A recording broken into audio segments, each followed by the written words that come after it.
Good morning class.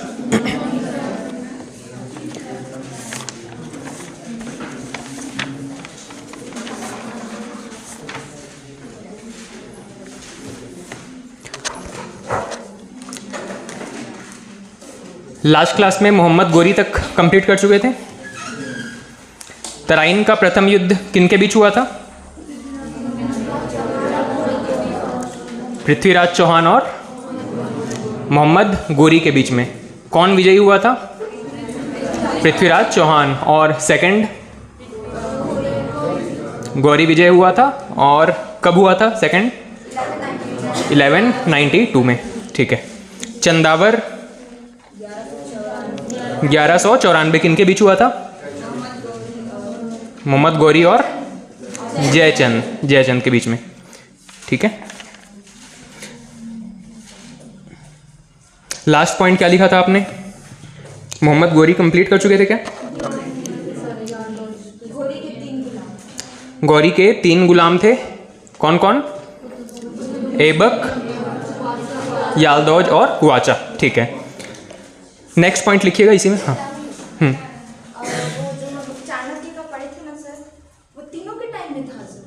हाँ, मतलब वो कैसे जिंदा थे ये तो नहीं बोल सकते, पर घनानंद और चंद्रगुप्त मौर्य और उसके बाद जो राजा आए कौन थे? बिंदुसार। इन तीनों के टाइम पर थे वो। अशोक के समय में भी। टोटल टाइम पीरियड कितना है इनका?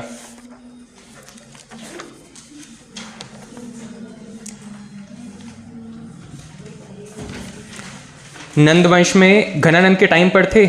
ठीक है। उसके बाद में चंद्रगुप्त मौर्य और बिंदुसार तक। चंद्रगुप्त घनानंद का समय था लगभग 326 से बिंदुसार 273। कितना टाइम हो जाएगा? 326 से उधर 26 साल और इधर 273 27 साल, लगभग 54 साल के आसपास। अशोक के बारे में, अशोक को जब लिख रहे थे उसमें क्या लिखे हैं? इनका जिक्र आया था?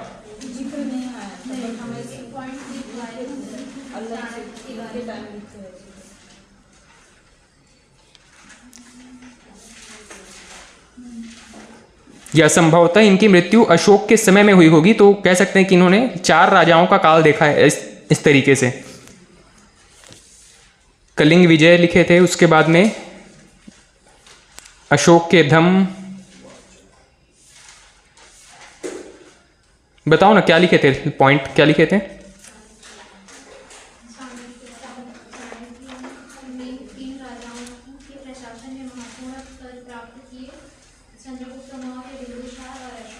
हाँ, ये ठीक है। ठीक है। अशोक के समय तक वो शासन काल में रहे होंगे और नंद वंश में उनको महत्वपूर्ण पद नहीं मिला था क्योंककि उनको वहां से निकाल दिया गया था। ठीक है। तो 4 राजाओं का शासनकाल इन्होंने देखा है। ठीक। लगभग अशोक का समय 273 से लेकर के 232 तक है, लेकिन पूरा जीवन काल यहाँ पे उनका नहीं चला है। नंद वंश के समय से वो शासन में थे और अशोक के समय में उनकी मृत्यु हुई थी। ठीक है। ऐसे कई सारे आपको दरबारी कवि भी मिलेंगे जिन्होंने एक से ज़्यादा राजाओं के शासन काल में सहयोग दिया था, उनके रचनाएं लिखी हैं।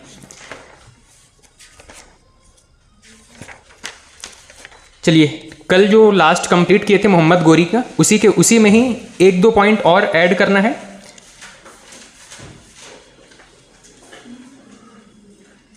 वैसे इनका जिक्र आगे भी आएगा, लेकिन यहाँ पे उसको विशेष तौर पे नोट कर लीजिएगा, पूछा गया है ये। मोहम्मद गोरी में आपने लास्ट पॉइंट लिखा था, इनके 3 गुलाम कौन कौन थे?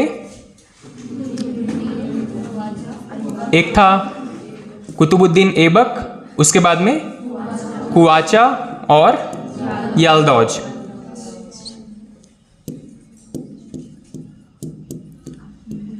किनको कौन कौन सा एरिया मिला था? ऐबक को तो दिल्ली मिल गया था, कुतुबुद्दीन ऐबक को दिल्ली मिल गया था। असल में इसने मोहम्मद गोरी की पुत्री से शादी कर लिया था, इसीलिए इसको एक अच्छा लोकेशन मिल गया था। सेकंड, कुआचा को सिंध मिला था और यालदौज को गजनी। ठीक है, यहीं पे ऐबक के साथ में कई की किताबों में मिलता है कि जो गौरी था उनके 4 गुलाम थे, जिसमें एक और नाम मिलेगा या तो कहीं पे मिलेगा आपको कि ऐबक का एक सेनापति था करके। ठीक है, अब ये सेनापति था या गौरी का ही गुलाम था या गुलाम होते हुए वो ऐबक का सेनापति बन गया, इसमें थोड़ा सा कंफ्यूजन है, इसको आप नोट कर लीजिएगा। इसका नाम इंपॉर्टेंट है क्योंकि आपको ये पता है कि बिहार के 2 महत्वपूर्ण यूनिवर्सिटी थे उस टाइम के, नालंदा और विक्रमशिला। इन दोनों को ही एक व्यक्ति ने ध्वस्त किया था। हाँ, उन्हीं का नाम है, इसको नोट कर लीजिएगा। ऐबक के सेना नायक। ठीक है, अब ये इसका पद क्या था इसको लेकर के कंफ्यूजन है, पर व्यक्ति वही था जिसने 2 यूनिवर्सिटी को ध्वस्त किया था। इनका नाम महत्वपूर्ण है। ऐबक के सेना नायक बख्तियार खिलजी ने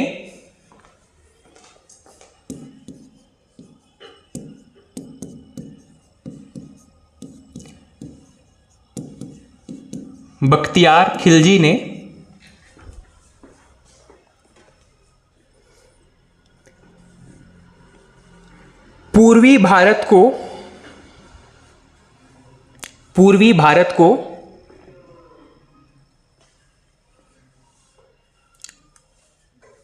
जीता और पूर्व की तरफ आक्रमण करने के लिए इनको भेज दिए थे।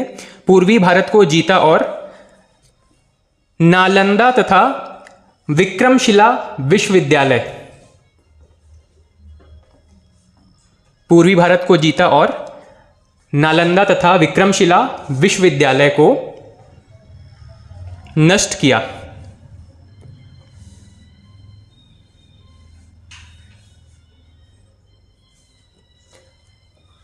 विक्रमशिला विश्वविद्यालय को नष्ट किया।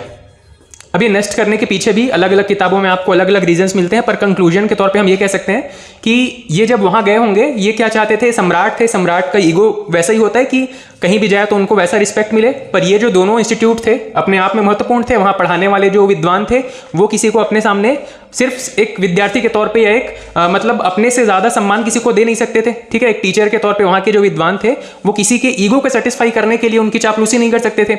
और ये जो बख्तियार खिलजी वहां गए होंगे तो वो वैसा रुतबा चाहते थे कि राजा की तरह उसको ट्रीट किया जाए, वैसा ट्रीटमेंट नहीं मिला होगा, इसलिए उन्होंने क्या किया, वहां को नष्ट कर दिया, उस जगह को नष्ट कर दिया। ठीक है, और कहते हैं कि ये लगभग 6 महीने तक जलता रहा। कई सारी स्टोरीज हैं, वो स्टोरी हमारे काम की नहीं है, पर याद रखेंगे विक्रमशिला नालंदा को किसने ध्वस्त किया था, बख्तियार खिलजी ने। किसका सेनापति था, ऐबक का। और ये चारों व्यक्ति, ऐबक, कुआचा, यालदौज और बख्तियार, ये किनके अंडर थे कह सकते हैं, गोरी, मोहम्मद गोरी के अधीन थे ये। ठीक, और लास्ट पॉइंट लिखिएगा इसी में,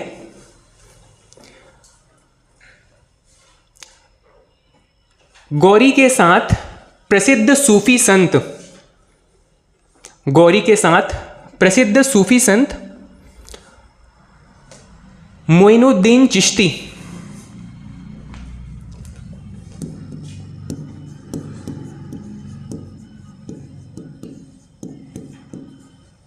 मोइनुद्दीन चिश्ती भारत आए।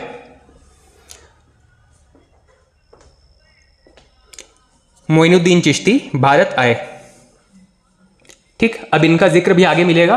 वैसे आपको पता है कि मुस्लिम संप्रदाय में जो एक धार्मिक सहिष्णु एक संप्रदाय निकल करके आया या एक धार्मिक पंथ निकल करके आया, जिसको कि हम क्या कहते हैं इनके मुस्लिम संप्रदाय के अंदर, चिश्ती संप्रदाय या सूफी संप्रदाय। और ये जो थे मतलब धार्मिक सहिष्णुता वाले व्यक्ति थे। उस समाज के अंदर एक पंडित वर्ग था कह सकते हैं। ठीक है, जैसे हिंदू वर्ग के अंदर एक पंडित होते हैं, उसी प्रकार से मुस्लिम वर्ग के अंदर जो पंडित थे जिनको हम सूफी संत कहते हैं, उसी में एक व्यक्ति थे मोइनुद्दीन चिश्ती। इनके काल में जो मोइनुद्दीन चिश्ती थे ये गोरी के साथ भारत आए थे।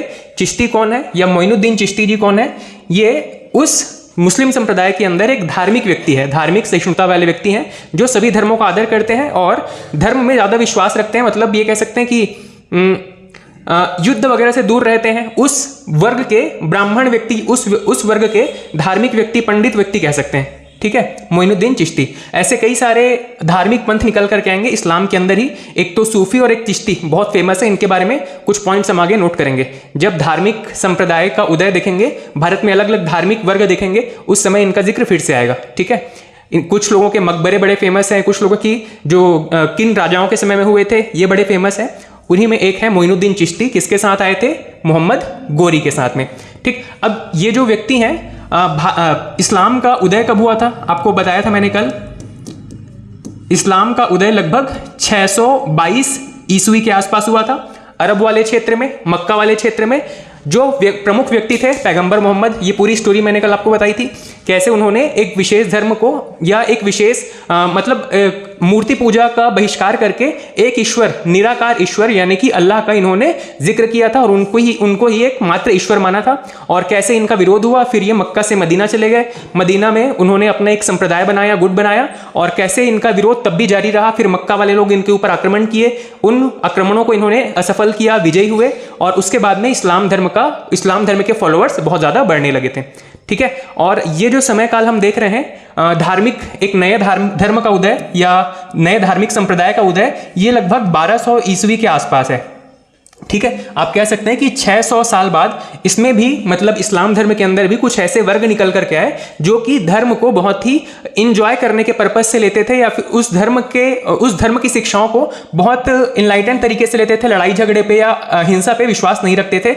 इनका काम अपना साम्राज्य विस्तार करना नहीं था, सिर्फ इस्लाम की शिक्षाओं को बेहतर तरीके से लोगों तक पहुंचाने का होता था। ये जो धार्मिक पंथ निकल के आए थे, चिश्ती संप्रदाय हो गया, सूफी संप्रदाय हो गया, ठीक है, ये लोग उस धर्म की बातों को बहुत लाइट तरीके से लोगों के बीच फैलाने का काम करते थे। ये हिंसा का सहारा नहीं लेते थे। ठीक है, ये महत्वपूर्ण बात थी इस्लाम धर्म के बारे में, और खास करके गौरी के साथ आने वाले व्यक्तियों में मोइनुद्दीन चिश्ती। ठीक, यहाँ पे हमारा जो आपका कह सकते हैं कि एंशिएंट हिस्ट्री कंप्लीट हो जाएगा, और नेक्स्ट हम जो टॉपिक स्टार्ट करने वाले हैं वो है मध्यकालीन भारत के बारे में। मध्यकालीन भारत हिस्ट्री की बुक्स में जैसा क्लासिफिकेशन रहता है उसी को हम फॉलो कर रहे हैं, और ये जो हमारा जो समय है लगभग 1200 से लेकर के आपका 1857 तक ये कालक्रम है, जिसको कि हम मध्यकालीन भारत के नाम से जानते हैं। ठीक है, मध्यकालीन भारत।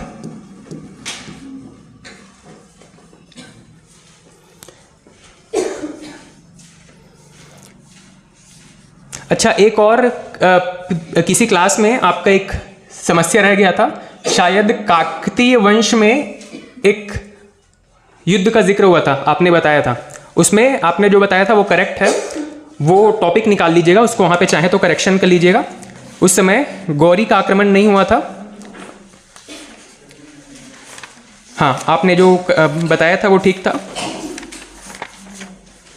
दक्षिण विजय अभियान के दौरान अलाउद्दीन खिलजी का आक्रमण नहीं था, वो मलिक काफूर का ही था। उसको बुक्स में चेक करने से वो वापस से वो जो फैक्ट है वो करेक्शन मिला है। कहाँ पे मिलेगा ये आपको? काकतीय वंश लिखे हैं। काकतीय वंश में एक पॉइंट आपने लिखा होगा, प्रताप रुद्र देव, इन्हीं के समय में किनका आक्रमण हुआ लिखा था आपने? किसका? मोहम्मद गजनवी का। इसको करेक्ट कर लीजिएगा, मलिक इसको गजनी की जगह लिख लीजिएगा मलिक काफूर। काकतीय वंश में आएंगे। काकतीय वंश में प्रताप रुद्रदेव के सामने जो आक्रमणकारी आए थे उसमें मलिक काफूर थे। आपने ठीक बताया था, दक्षिण विजय के दौरान, मतलब इन्हीं को ही भेजा गया था दक्षिण विजय के लिए, और इन्होंने आत्मसमर्पण कर दिया था। अपनी एक मूर्ति, सोने की मूर्ति को चेन में बंधवा करके साथ में भेज दिया था। ठीक है, सरेंडर कर दिया था कह सकते हैं, और साम्राज्य इन्हीं के नाम से चलता रहा, पर इन्होंने अपनी एक मूर्ति को जंजीरों में बंधवा करके भेज दिया था राजा के पास में। हाँ हाँ हाँ, कोहिनूर भी उसी टाइम इन्होंने भेंट किया था। ये दक्षिण विजय का जब पढ़ेंगे ना, वहां पे फिर से इनका जिक्र आएगा। कोहिनूर भी यहीं से काकतीय वंश से ही भेजा गया था। ठीक है, कौन सा क्षेत्र था अगर पूछा जाए? वर्तमान आंध्र प्रदेश तेलंगाना वाला एरिया आएगा। यहीं से आपका कोहिनूर हीरा निकला था, जो कि इनके साथ में भेज दिया गया था, मलिक काफूर के साथ में। चलिए वापस आइएगा मध्यकालीन भारत में, और मध्यकालीन भारत का जो इतिहास हमको शुरू करना है उसमें जो सबसे मेजर टॉपिक है आपका दिल्ली सल्तनत। दिल्ली सल्तनत।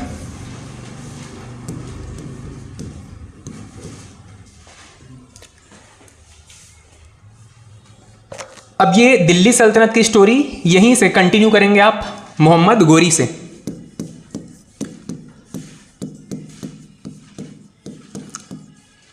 ठीक, गौर वंश का शासक था, आपके अफगानिस्तान वाले एरिया में शासन कर रहा था, और पूर्व की तरफ इसने आक्रमण करना शुरू किया था अपना क्षेत्र विस्तार करने के लिए, संपत्ति लूटने के हिसाब से। ठीक है, और ये जो लूटने का क्रम है इसमें भी हमने 4 व्यक्तियों का नाम खास तौर पे पढ़ा है। एक तो मोहम्मद गोरी हो गए, इनके पहले कौन आए थे? गजनवी, और इनके पहले सुबुक्तगिन, और इसके बाद में आएंगे भविष्य में बाबर। ठीक है, ये जो कुछ आक्रमणकारी थे ये सभी पश्चिम की तरफ से, मतलब वही अरब हो गया, ईरान हो गया, इराक हो गया, उसी तरफ से ये लोग पश्चिम पूर्व की तरफ या भारत की तरफ आक्रमण करना शुरू किए थे। दक्षिण एशिया की तरफ इन्होंने, दक्षिण पूर्व एशिया की तरफ इन्होंने आक्रमण करना शुरू किया था। क्यों? क्योंकि इनको पता था कि इस तरफ समृद्धि ज्यादा है, खाने पीने की, मतलब फसल अच्छे होते हैं, टैक्सेशन अच्छा है, पैसा संपत्ति, सोना चांदी या हीरे मोती खूब है यहाँ पे। तो इन्होंने लूटने के पर्पज से, खास करके इन तीनों ने लूटने के पर्पज से ही पूर्व की तरफ आक्रमण करना शुरू किया था। और बाबर एक ऐसा व्यक्ति था जिसको अपने साम्राज्य से बेदखल कर दिया गया था। इसको रहने के लिए ठिकाना चाहिए था, साथ ही एक साम्राज्य चाहिए था बसा बसाया, इसीलिए इसने बसने या रहने के पर्पज से भारत की तरफ आक्रमण किया था। ठीक है, तो इनका तो हिस्ट्री कुछ ज्यादा है नहीं, गोरी के बारे में हमने देख लिया, और यहीं से आपका दिल्ली सल्तनत कंटिन्यू होता है। ठीक है, मतलब दिल्ली सल्तनत के मुखिया या आदि पुरुष अगर किसी को कह सकते हैं तो गौरी। ठीक, गौरी के जो 4 व्यक्ति थे, ठीक है, खास करके 3 व्यक्ति जो जिनको हमने गुलाम के तौर पे देखा था। ठीक है, कौन कौन थे? सबसे पहले तो ऐबक, उसके बाद में यालदौज और कुआचा। इसमें से ऐबक को दिल्ली मिल गया था और इसी ने ही फिर दिल्ली सल्तनत बसाया था। ठीक है, क्रोनोलॉजी आपको समझ में आ गया, क्रम समझ में आ गया होगा। ठीक, मोहम्मद गोरी पश्चिम की तरफ से भारत की तरफ आए लूटने के पर्पज से। इसमें से क्योंकि गोरी की पुत्री से ऐबक की शादी हो गई थी, और गोरी जो है वो अब इतना कमजोर हो गया था कि उसके अपने ही जो सेनापति थे उनके खिलाफ विद्रोह करने लगे थे। धीरे बाद में इनकी मृत्यु भी हो जाती है। तो ऐबक को एक मुख्य बिंदु जो कि उस समय की राजनीति का केंद्र था दिल्ली, वो मिल गया था, और इन्होंने वहां पे एक नए वंश को जन्म दिया, या कह सकते हैं कि उसकी स्थापना की। इसको हम कहते हैं गुलाम वंश, क्योंकि ये सभी गुलाम थे। उस समय व्यक्तियों की खरीद फरोख्त होती थी गुलाम के तौर पर, और ये ऐसे नहीं है जिनको कि बहुत कमजोर व्यक्ति हैं जिनको कि घर के काम करने के लिए, ये ट्रेंड, बहुत ही ट्रेंड फाइटर्स होते थे जिनको गुलाम के तौर पे खरीदा जाता था। ठीक है, तो इन्होंने गुलाम वंश की नींव रखी है। ठीक, और जो दिल्ली सल्तनत है वहां पे हमको ऐसे ही 5 अलग अलग वंश के बारे में पढ़ना है। ठीक, कौन कौन सा? सबसे पहला है गुलाम वंश, दूसरा खिलजी वंश, उसके बाद में तुगलक वंश, उसके बाद में सैयद वंश, और लास्ट में लोदी वंश। ठीक है, ये 5 वंश है जिनको कि हमें दिल्ली सल्तनत के अंदर पढ़ना है। सबसे पहला है गुलाम वंश, खिलजी वंश, उसके बाद में तुगलक, फिर सैयद, फिर लोदी।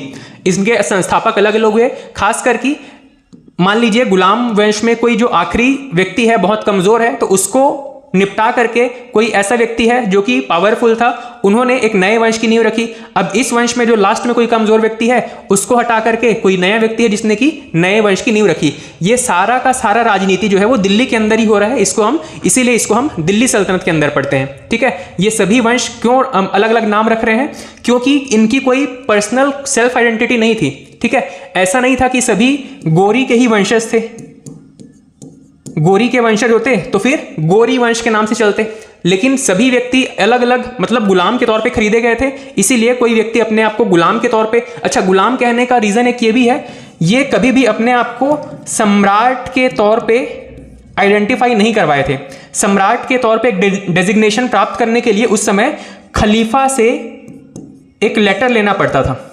अब खलीफा क्या होते हैं? तो वर्तमान में एक जगह है बगदाद, ठीक है, बगदाद कहां पे है? यह है इराक में।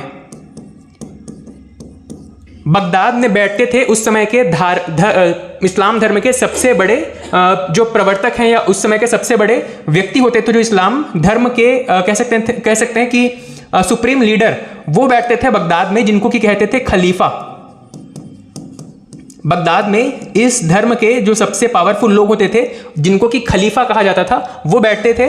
और देश दुनिया में कहीं भी कोई व्यक्ति अगर स्वयं को राजा घोषित कर रहा है इस्लाम धर्म के अंदर या मुस्लिम संप्रदाय के अंदर, उसको खलीफा से एक सर्टिफिकेट लेना पड़ता था, तब जाकर के वो सम्राट कहा जाता था। लेकिन ये गुलाम वंश का जो संस्थापक था अपना, ये कभी भी आपसे खलीफा से सम्राट की उपाधि नहीं लिया था, इसीलिए इसने हमेशा स्वयं को गुलाम के तौर पर ही पहचान दिलाई है। ठीक, उसके बाद में इसके बाद में जो वंशज होंगे वो खलीफा से उपाधि लेंगे सम्राट की, और आगे चल करके जो राजा बनेंगे वो सम्राट के नाम से जाने जाएंगे।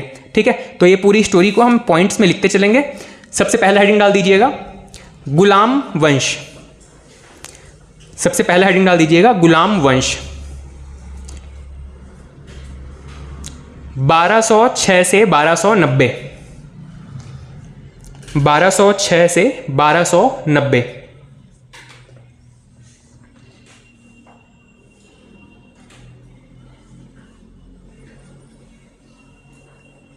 ठीक है, गुलाम वंश कहने का रीजन था कि ये सभी जो है वो राजा के खरीदे हुए व्यक्ति थे।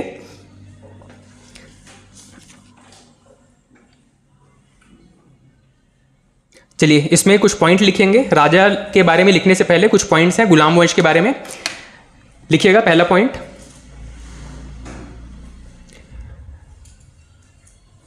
इस वंश के प्रमुख शासक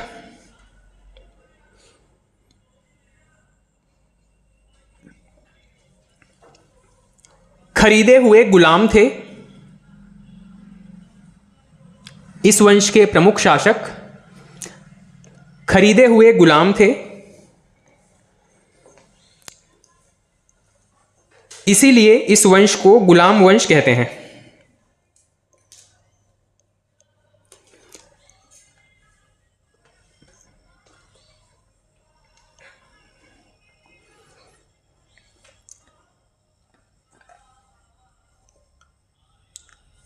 नेक्स्ट पॉइंट,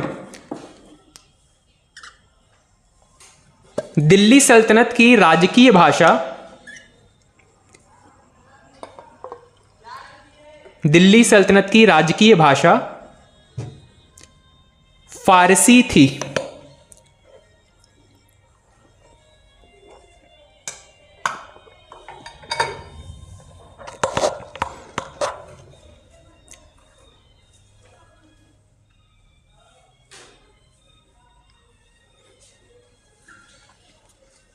नेक्स्ट पॉइंट, ये इंपॉर्टेंट है, इसको लिखिएगा।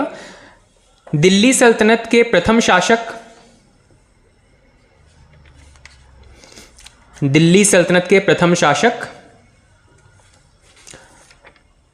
तुर्क थे, टर्की से आए हुए थे, या उस कम्युनिटी के उनके रिलेटिव जो है वो वहां से बिलोंग करते थे, उनके एंसेस्टर्स, उनके पूर्वज।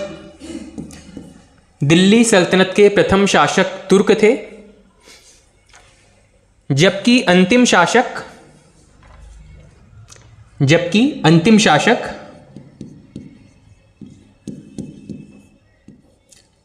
अफगान थे।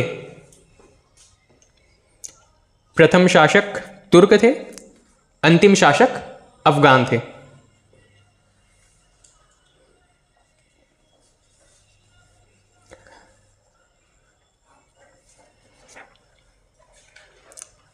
नेक्स्ट पॉइंट लिखिएगा, इस वंश के 3 प्रमुख शासक, इस वंश के 3 प्रमुख शासक, नीचे लिखिएगा। पहला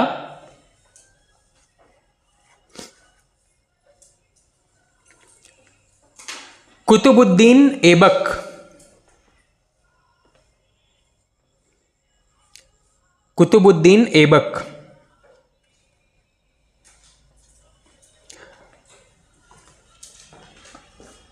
और ब्रैकेट में लिख लीजिएगा कुतुबी वंश।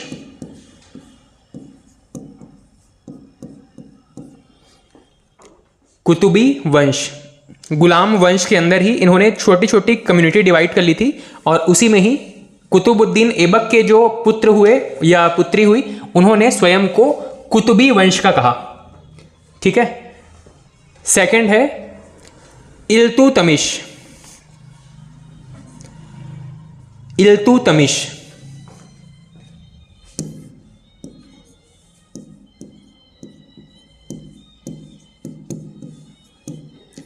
इल्तुतमिश, इसके साथ लिखिएगा इलवरी वंश या इलबरी वंश या शमशी वंश।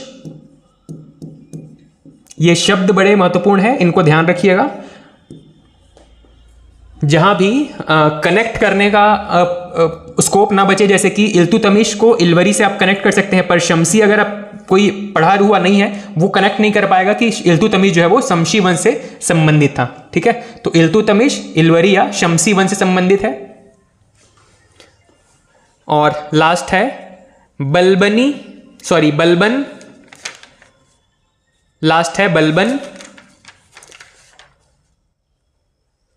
बलबनी वंश।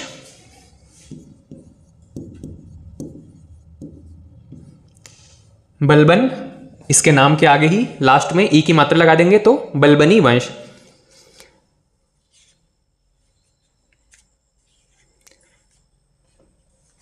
बलबनी वंश।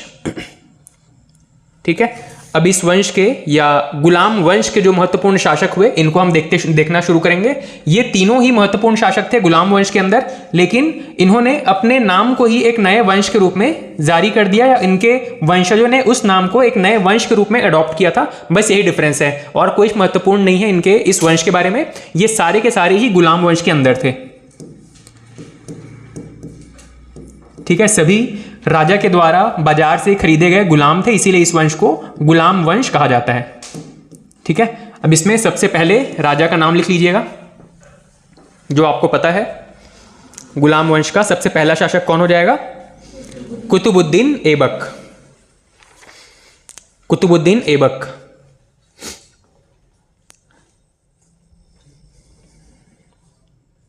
ठीक है, पॉइंट्स में अब लिखते चलेंगे। इसकी राजधानी कुतुबुद्दीन ऐबक, इसकी राजधानी लाहौर। राजधानी लाहौर।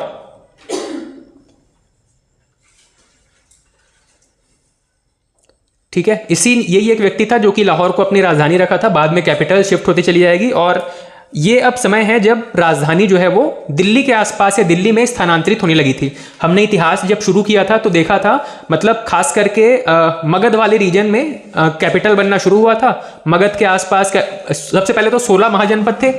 16 महाजनपदों की अपनी कैपिटल थी। इसमें से सबसे ज्यादा पावरफुल कौन सा निकला था? मगध। ठीक है, तो मगध में फिर कौन कौन सी कैपिटल बनी थी? पाटलिपुत्र। ठीक है, पाटलिपुत्र या इसी के आसपास कैपिटल जो है या राजधानी शिफ्ट होती चली गई थी। उसके बाद में जो मौर्य आपके गुप्त वंश आए। ठीक, गुप्त वंश जो थे वो लगभग कन्नौज के आसपास अपनी राजधानी शिफ्ट कर रहे थे। उसके बाद में जितने भी गुप्त वंश के बाद में जितने अलग छोटे छोटे वंश आए वो अपने एरिया के हिसाब से अपनी राजधानी बनाते थे। ठीक है, जैसे गुजरात में अलग फिर राष्ट्रकूट हो गए, या पल्लव वंश हो गए, पाल वंश हो गए, सेन वंश हो गए। ठीक, ये सभी अपनी अपनी अलग राजधानी बना रहे हैं।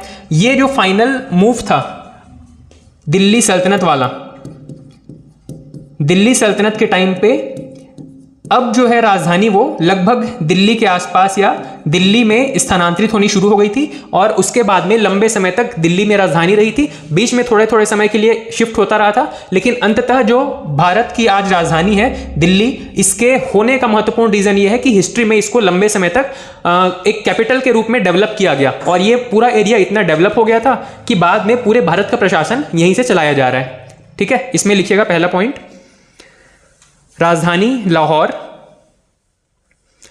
नेक्स्ट पॉइंट, ऐबक की मृत्यु लाहौर में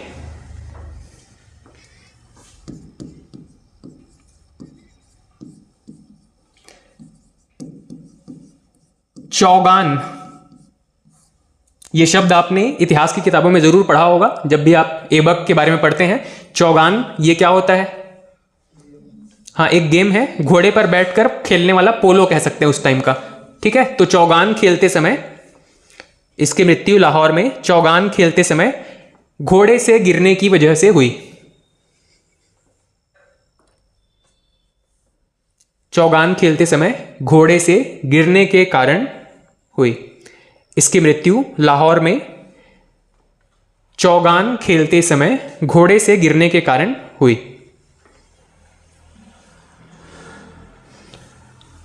अब जहां पे आपने राजधानी लिखा है, क्या लिखा है? लाहौर, वहीं पे उसका मकबरा भी है। ठीक है, तो चाहें तो जहां पे राजधानी लिखे हैं उसी के आगे डैश करके या एरो करके लिख दीजिएगा मकबरा। राजधानी भी वही है, मकबरा भी वही है लाहौर में। जितने महत्वपूर्ण शासक हैं उनके बारे में पूछा जाता है कि उनका मकबरा कहां पे है। ठीक है, तो इनका मकबरा भी लाहौर में है। उसके बाद में नेक्स्ट पॉइंट लिखिएगा, इनकी उपाधि, इनको और किस किस नाम से जाना जाता था इतिहास में? इनकी उपाधि, सबसे पहला है लाख बख्श।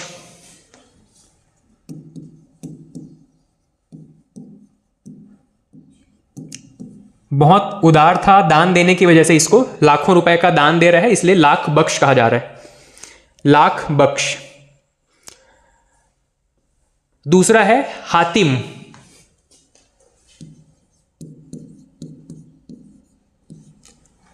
कॉमा करके लिखते चलेंगे, हातिम। अपनी दया की वजह से, दयाशीलता की वजह से इसको हातिम कहा जाता था। तीसरा है कुरान खां,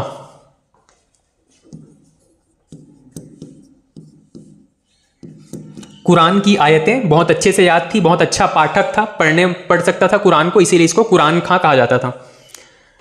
बस कॉमा करके लिखते चलिएगा, लाख बख्श, हातिम, कुरान खां, और लास्ट है पील बख्श।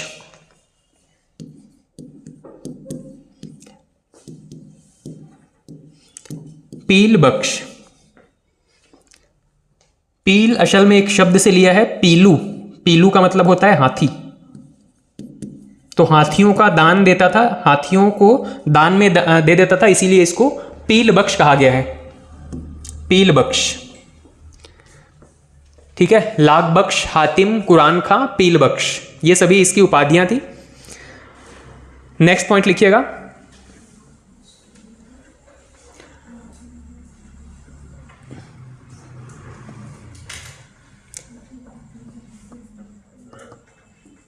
एक प्रश्न है, वैसे पूछा नहीं गया है, लेकिन आजकल जिस हिसाब से एग्जाम में उटपटांग टाइप के प्रश्न पूछे जाते हैं, हो सकता है ये पूछ ले।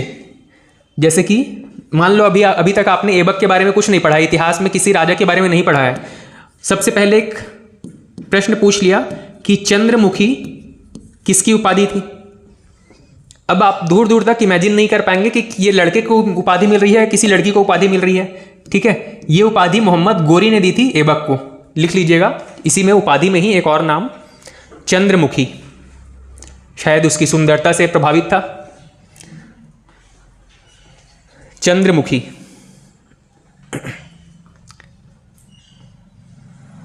इसके उपाधियों में ही एक और नाम है, हालांकि कभी पूछा नहीं गया है, पर जिस हिसाब से आजकल उटपटांग टाइप के प्रश्न पूछ लेता है पीएससी व्यापम में, संभव है कि पूछ ले चंद्रमुखी किसकी उपाधि थी, ऐबक की। ठीक है, हाँ, मोहम्मद गोरी ने इसको ये उपाधि दी थी। ठीक है, नेक्स्ट पॉइंट लिखिएगा, इसके दरबारी कवि, इसके दरबारी कवि हसन निजामी,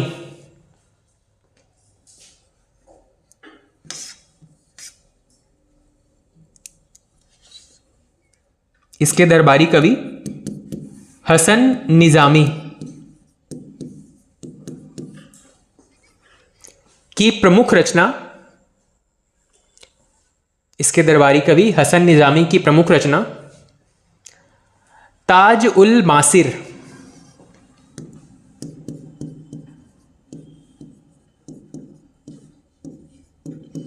ताज उल मासिर है।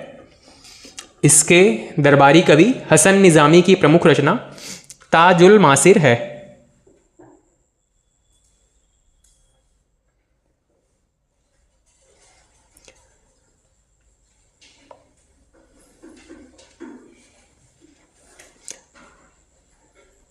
नेक्स्ट पॉइंट लिखिएगा, इसने 2.5 दिन का झोपड़ा लिख चुके हैं। इसके बारे में एक संस्कृत कॉलेज था जिसको कि इसको रिनोवेट करके, इसको ढहा करके उसके जगह पर 2.5 दिन में ही एक नया कंस्ट्रक्शन कर दिया था, एक नए जगह का, इसको इसीलिए इसको 2.5 दिन का झोपड़ा कहा जाता है। ठीक है, ये एक मस्जिद है कह सकते हैं। इसने 2.5 दिन का झोपड़ा, और अब इनकी लोकेशंस इंपॉर्टेंट है। जितने भी अब मध्यकालीन भारत में जो आप मॉन्यूमेंट्स पढ़ रहे हैं या महत्वपूर्ण स्थल पढ़ रहे हैं, उनकी लोकेशन आपको याद रखनी है। तो 2.5 दिन का झोपड़ा कहां पे है, आपने पढ़ा है पहले, ब्रैकेट में लिख लीजिएगा अजमेर।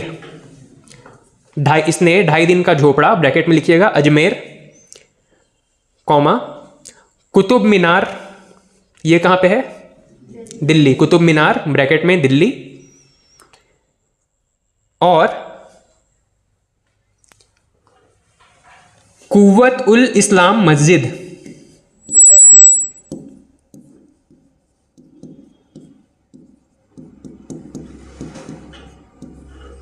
कुव्वत उल इस्लाम मस्जिद, ये भी दिल्ली में है।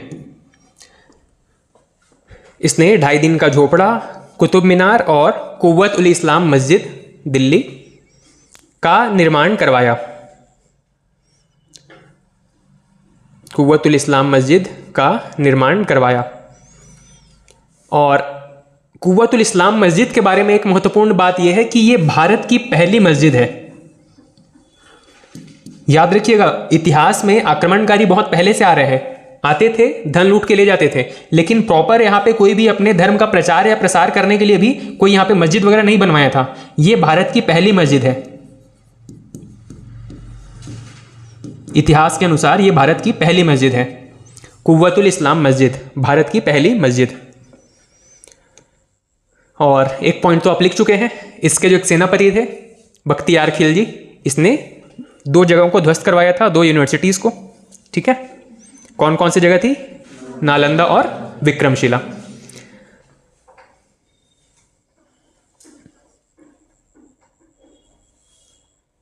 ठीक, इसके बाद में नेक्स्ट पॉइंट लिखिएगा,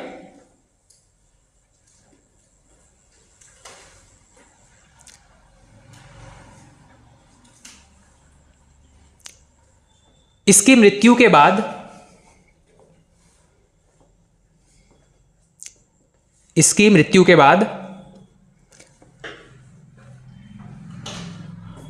इसका पुत्र आराम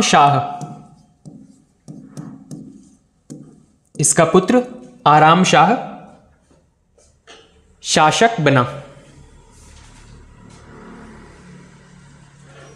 ठीक, आराम शाह के बारे में कुछ भी महत्वपूर्ण नहीं है। आराम शाह के चाहे तो आपने ऐबक को फर्स्ट नंबर पे, अगर एक क्रोनोलॉजी मेंटेन करने के लिए, क्रम मेंटेन करने के लिए इसको फर्स्ट नंबर पे लिखा होगा, तो बस सेकंड नंबर पे आराम शाह लिख करके पूरा स्पेस छोड़ दीजिएगा। अगला राजा था आराम शाह, बिल्कुल अयोग्य शासक था।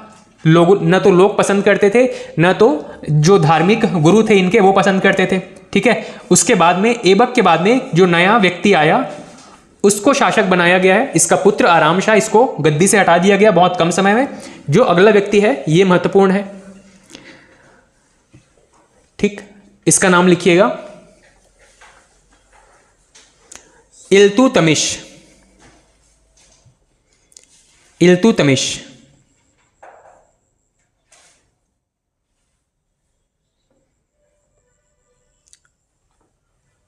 इसके बारे में कहा जाता है कि ये ऐबक का दामाद था, इल्तुतमिश।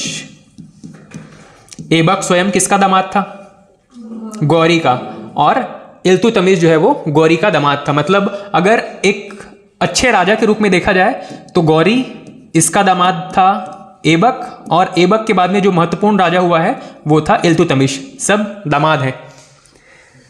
ठीक, नेक्स्ट पॉइंट लिखिएगा इसमें इल्तुतमिश के बारे में।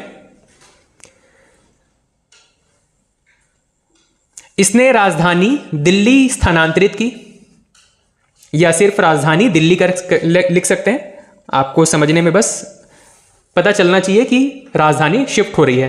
पहले कहाँ थी? लाहौर में। इल्तुतमिश राजधानी दिल्ली। नेक्स्ट पॉइंट और महत्वपूर्ण है एग्जाम के लिए, लिखिएगा, इसे दिल्ली सल्तनत का वास्तविक संस्थापक माना जाता है। इसे दिल्ली सल्तनत का वास्तविक संस्थापक माना जाता है। इसे दिल्ली सल्तनत का वास्तविक संस्थापक माना जाता है।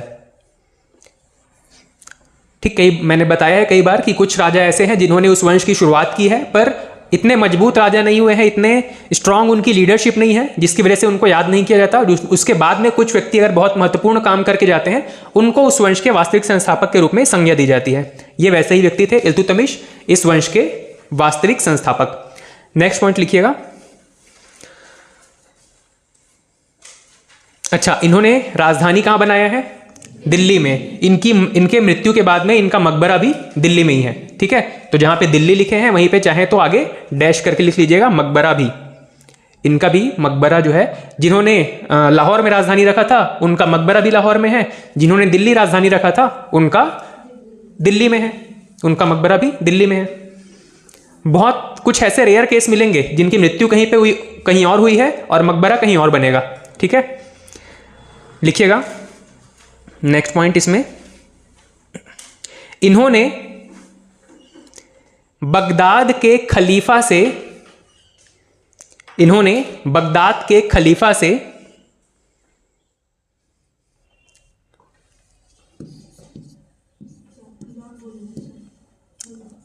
बगदाद इराक नहीं है, इराक की कैपिटल है बगदाद। हाँ, इन्होंने बगदाद के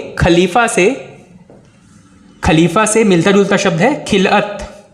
प्रमाण पत्र को खिलअत कहा जा रहा है। जो सम्राट बनने के लिए जो प्रमाण पत्र इशू कर रहा है, वहां पे जो खलीफा है वो जो प्रमाण पत्र दे रहे हैं उसको कहा जाता है खिलअत। इन्होंने बगदाद के खलीफा से खिलअत पत्र प्राप्त किया, खिलअत पत्र प्राप्त किया और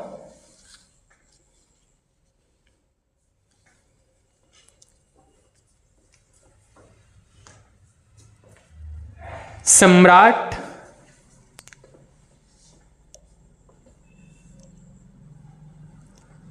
के रूप में कार्य किया।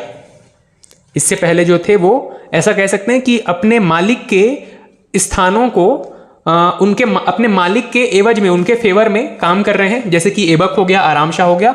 इन्होंने वास्तविक रूप से एक सम्राट के लिए जो अथॉरिटी लेटर थी वो लेटर प्राप्त किया था और अब ये राजा के रूप में काम करना शुरू कर चुके थे। ठीक, नेक्स्ट पॉइंट लिखिएगा।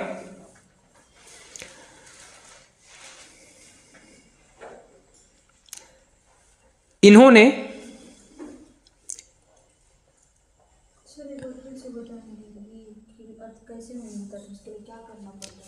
कुछ नहीं करना पड़ता है, बस जहां पे खलीफा बैठे हुए हैं उन तक एक मैसेज पहुंचाना है कि मैं इस जगह पे राज कर रहा हूं, मुझे इस जगह का वास्तविक राजा घोषित कर दिया जाए। उसके एवज में वो कुछ गिफ्ट भेजेंगे, हो सकता है कुछ पैसे भेजें, कुछ लड़कियां भेजें, कुछ शराब भेजें, तो वो वहां पे खलीफा तक पहुंच जाएगा उनका गिफ्ट और वो एक लेटर इशू कर देंगे। बस उसके बाद में वो लेटर राजा को पहुंच गया, वो वास्तविक रूप से या आधिकारिक रूप से राजा घोषित कर दिया जाता था।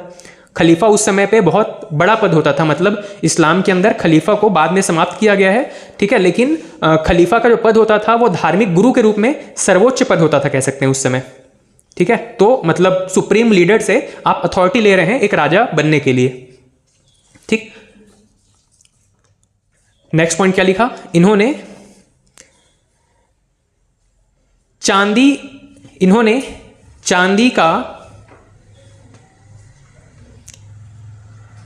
का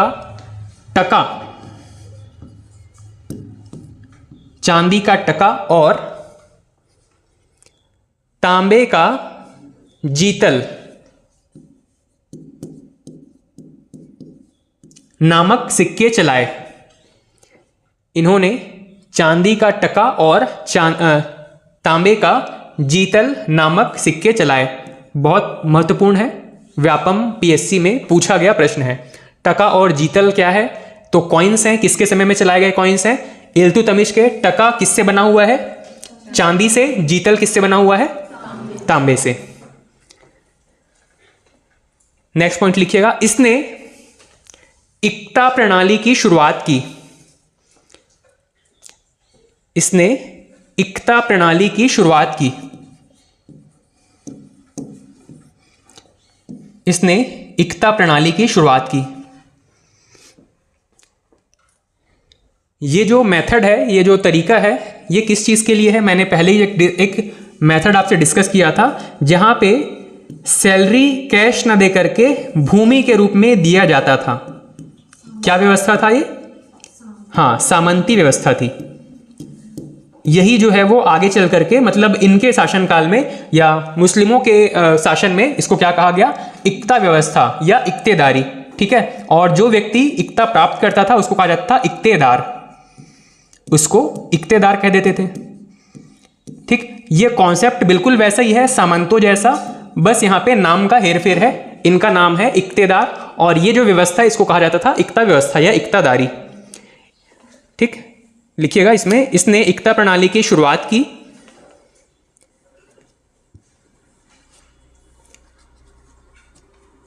साथ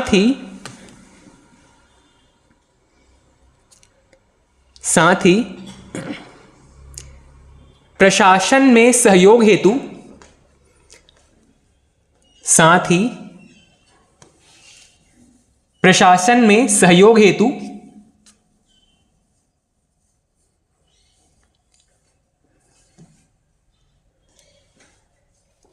40 सरदारों का, सरदार ये सिख वाला सरदार नहीं है ना, लीडर वाला सरदार है। 40 सरदारों का एक समूह बनाया।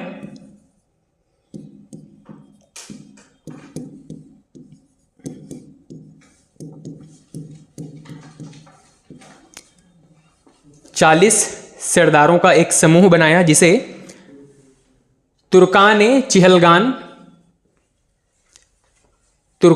चहलगान या चालीसा दल कहा जाता था। तुर्कान ए चहलगान या चालीसा दल कहा जाता था। ठीक, प्रशासन में राजा को सहयोग करने के लिए, डिसीजन मेकिंग में सहयोग करने के लिए, इनको सेना प्रोवाइड करने के लिए, जरूरत पड़ने पर सेना या फिर फाइनेंशियल इनको सपोर्ट करने के लिए, हर एक काम में राजा को हेल्प करने के लिए ये व्यवस्था थी जिसका नाम था तुर्कान चहलगान या चालीसा दल।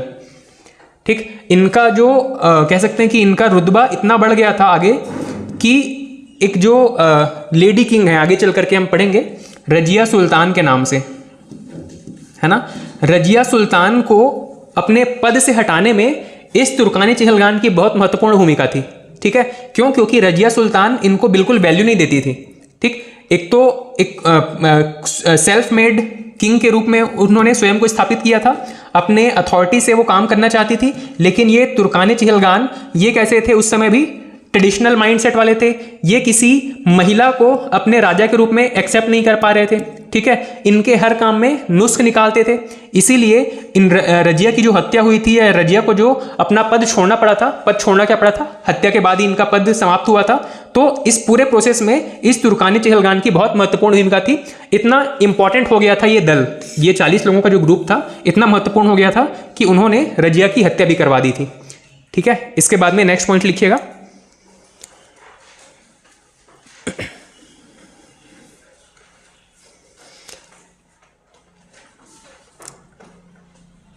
इल्तुतमिश ने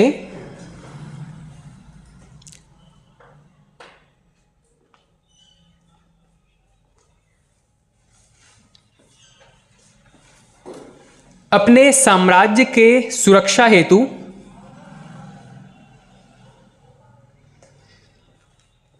इल्तुतमिश ने अपने साम्राज्य की सुरक्षा हेतु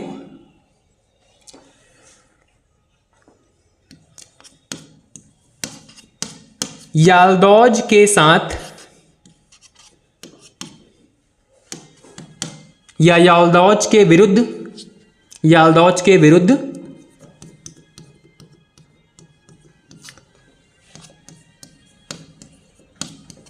तराइन का तृतीय युद्ध, तराइन का तृतीय युद्ध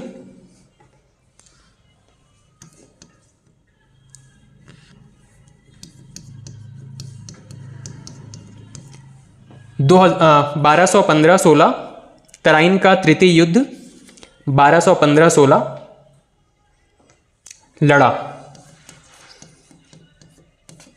याल्दौज कौन था? ये नाम सुना सुना लग रहा है, कौन था ये? गौरी ने, या गौरी के जो 3 खास व्यक्ति थे, कौन कौन? ऐबक, याल्दौज और कुवाचा। याल्दौज उसी में एक था। किसको कौन सा एरिया मिला हुआ था? गजनी वाला एरिया मिला था। ठीक, अब ये क्या चाहता था कि ऐबक की अगर मृत्यु हो गई है, ऐबक एक गुलाम था, ये भी एक गुलाम था, ये चाहता था कि अगर इसके मालिक की प्रॉपर्टी कुछ समय के लिए अगर उसके गुलाम को मिली है तो उसके जाने के बाद, मतलब अगर ऐबक अगर समाप्त हो गया है तो उसकी प्रॉपर्टी में अब इसके बाद आने वाले लोगों का हक नहीं होना चाहिए। याल्दौज जो कि गोरी का ही एक गुलाम था, उसका हक होना चाहिए।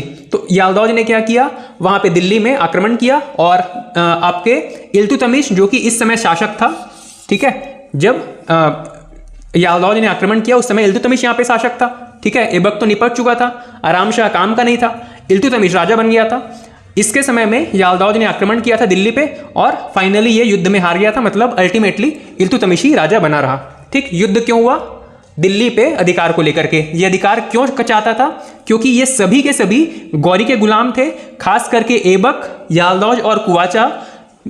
याल्दौज चाहता था कि अगर ऐबक अब काम नहीं कर रहा है, अपनी गद्दी पर नहीं है, तो वो गद्दी अब याल्दौज को मिलनी चाहिए। बस इसी माइंडसेट की वजह से ये युद्ध हुआ था, ठीक है, इल्तुतमिश और याल्दौज के बीच में। ठीक, ये युद्ध कौन सा था? तराइन का तृतीय युद्ध। तो पहला दूसरा कौन सा था? तराइन का प्रथम युद्ध, द्वितीय और तृतीय बता दो। प्रथम कब हुआ था?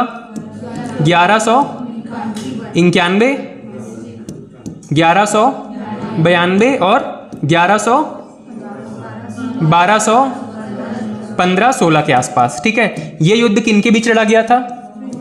मोहम्मद गोरी और Prithviraj Chauhan, first, second, third, fourth. Third Chauhan, तृतीय कौन जीता था इसमें? चौहान जीत गया था। सेकंड वार किसके बीच में हुआ? फिर से गौरी और चौहान के बीच में, गौरी जीत गया था, ठीक है, तभी तो चौहान का जो वंश है या उनका जो साम्राज्य है वो खत्म हुआ था। और तीसरा युद्ध किनके बीच हो रहा है? याल्दौज और इल्तुतमिश के बीच में, याल्दौज और इल्तुतमिश के बीच में, इल्तुतमिश के बीच में, ठीक है। ये युद्ध किसने जीता है? इल्तुतमिश ने, ठीक है। इस वॉर का मेन रीजन क्या था? दिल्ली पर अधिकार, दिल्ली पर अधिकार को लेकर के ये युद्ध छिड़ा हुआ था, ठीक। फर्स्ट वाले युद्ध में क्या रीजन रहा होगा? जाहिर है सभी में एक्सपैंड करने का ही रीजन है। गोरी चाहता था कि जो चौहान वाला एरिया था वो उसको मिलाना चाहता था अपने में, इसीलिए उसने आक्रमण किया था। पहली बार में विफल हो गया था, दूसरी बार में सफल हो गया, ठीक। और गोरी का एक और आक्रमण कौन सा है? अगर इसके बीच में देखें तो चंदावर का युद्ध, चंदावर, ठीक है। चंदावर के युद्ध किसके बीच हुए थे? गौरी और जयचंद के बीच में, गौरी वर्सेस जयचंद। जयचंद की पुत्री कौन थी? संयोगिता। इनका विवाह किसके साथ हुआ था? पृथ्वीराज चौहान से, ठीक है। ये पृथ्वीराज चौहान के साथ इनका विवाह हुआ था, ठीक।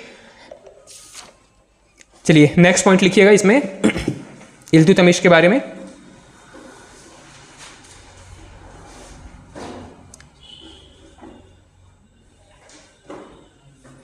इसके समय में मंगोल आक्रमण,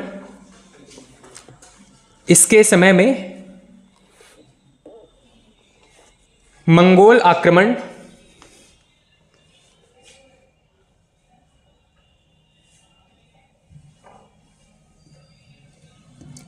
इसके समय में मंगोल आक्रमण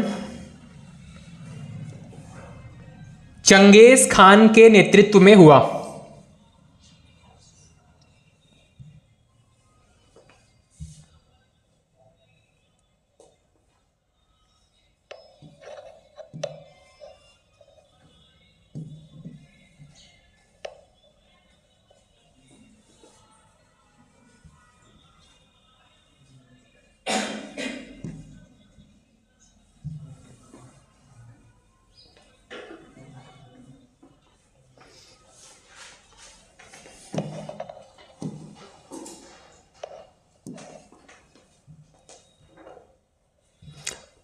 चंगेज खान कौन से एरिया का व्यक्ति था?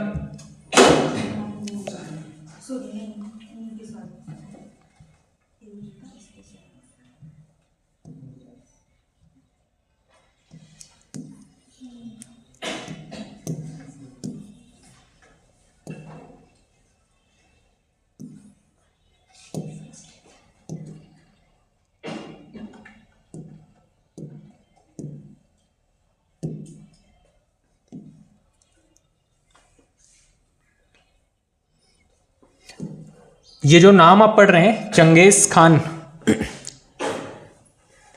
उस समय पे लगभग जैसा नाम चंद्रगुप्त मौर्य का था, जैसा नाम अशोक का था, जैसा नाम सिकंदर का था, मतलब विश्व को जीतने की मंशा रखने वाले लोग, वैसा ही एक व्यक्ति हुआ था चीन वाले क्षेत्र में। ठीक है, चीन में एक व्यक्ति था चंगेज खान नाम से। ठीक, ये जो व्यक्ति था इसने लगभग चीन से लेकर के पूरे पश्चिमी एशिया तक अपना साम्राज्य फैलाया हुआ था। ठीक, चीन हो गया, तिब्बत हो गया, उसके आसपास का जितना एरिया था, ये पूरा एरिया चंगेज खान के नेतृत्व में आता था। ठीक, और बड़ी बात ये नहीं है कि इतने बड़े साम्राज्य को जीता हुआ था, बड़ी बात यह है कि इतने समय पर उसने लंबे समय तक शासन संभाला हुआ था। ठीक, बड़े एरिया में बड़ा एरिया जीतना बहुत आसान है, पर उसको बनाए रखना लंबे समय तक ये बड़ा मुश्किल होता है। और साथ ही आप देखोगे ये चीन से लेकर के यहाँ तक पूरे पश्चिम तक आप जाओगे तो बहुत सारा आपको अलग अलग टाइप का लैंड मिलेगा। कहीं पे पर्वत है, पठार है, कहीं पे मैदान है। ठीक, अलग अलग सभ्यता के लोग हैं। इन सभी से कैसे कोऑर्डिनेट करके उसने बहुत लंबे समय तक शासन बनाए रखा होगा, ये उसकी लीडरशिप स्किल को दर्शाता है। ठीक है, तो चंगेज खान का जो आक्रमण था बीच में इसी के समय में हो गया था, इल्तुतमिश के समय में। और इसके बारे में एक बिंदु है, यहाँ पे पूछा जाता है एग्जाम में, नोट कीजिएगा इसको। इसके समय में या इल्तुतमिश के समय में मंगोल आक्रमण चंगेज खान के नेतृत्व में किया गया।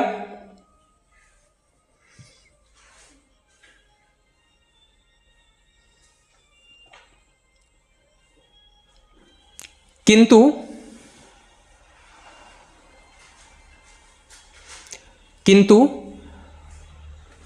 इल्तुतमिश की समझदारी से यह आक्रमण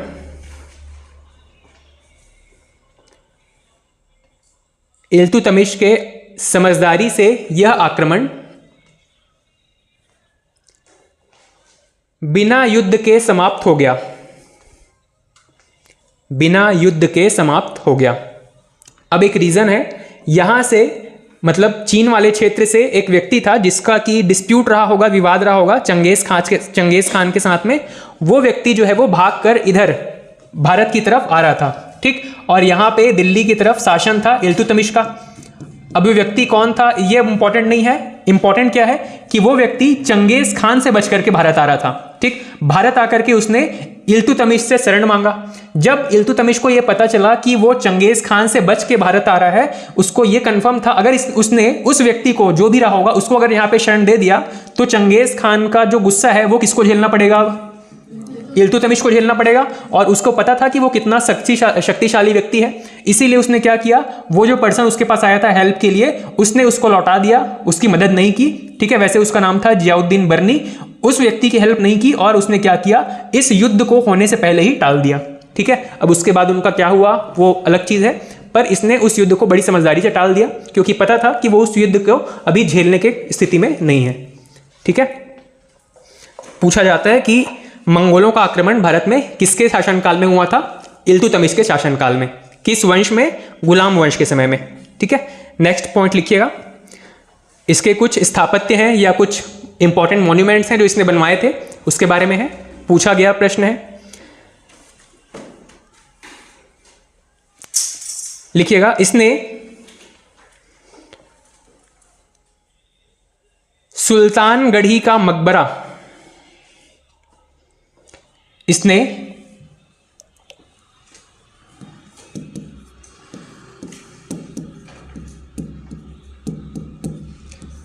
सुल्तानगढ़ी का मकबरा ब्रैकेट में लिख लीजिएगा अपने पुत्र की याद में। इसका पुत्र कौन था? नसीरुद्दीन महमूद। इसने सुल्तानगढ़ी का मकबरा अपने पुत्र नसीरुद्दीन महमूद की याद में बनवाया। नसीरुद्दीन महमूद की याद में बनवाया। यह पूछा गया प्रश्न है, शायद 2021 की पीएससी का प्रश्न था। सुल्तानगढ़ी का मकबरा किसने बनवाया था? इल्तुतमिश ने।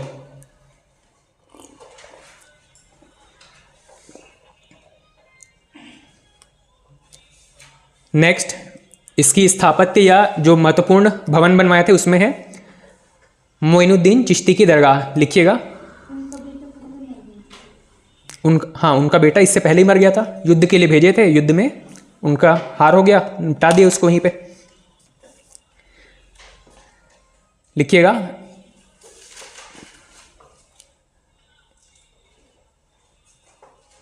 मोइनुद्दीन चिश्ती की दरगाह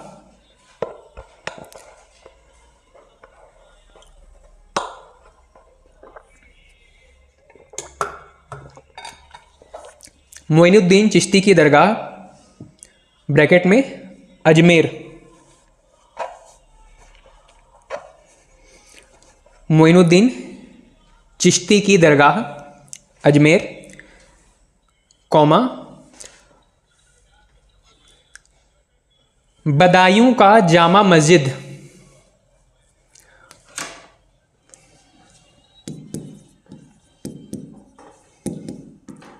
बदायूं का जामा मस्जिद।